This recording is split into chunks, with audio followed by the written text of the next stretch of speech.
Well, it's Q2 of 2022, and a lot of business owners are trying to button up their businesses because there are a lot of things in the world that are just unsettling.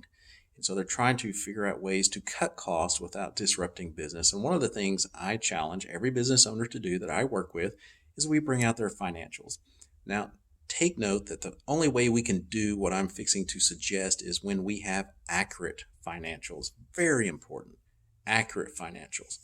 The first thing we look at to cut costs so we can be a lean, mean fighting machine, if you will. We don't want to cut payroll. We don't want to, in other words, we don't want to cut staff unless it's just absolutely not necessary anymore.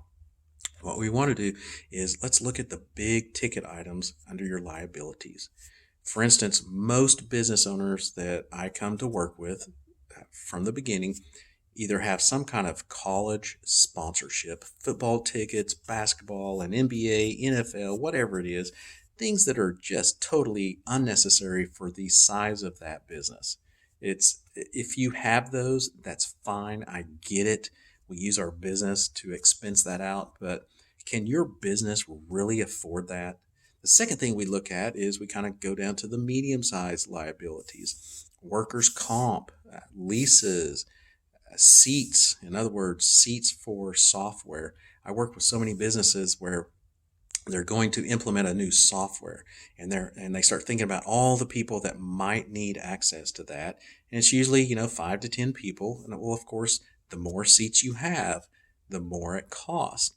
Well, when it gets down to it, after we implement the software in that business, 3 to 6 months down the road, usually only 2 to 3 people have access or even need it. So we can reduce there. We can reduce licenses, subscriptions, and just go make your way through your liabilities. We have saved thousands, tens of thousands of dollars negotiating all these contracts, licenses, seats, eliminating those sponsorships that we can't afford.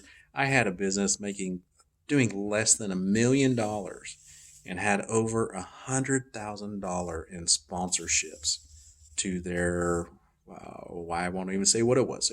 It was to something similar like a college, university, alma mater, if you will, and a professional team. So think about those things. So if you want to cut cost, start with doing that, and you will add more money to your pocket. If you'd like more tips and tricks for your small business to get ahead of your competition, go to businessownershipsimplified.com.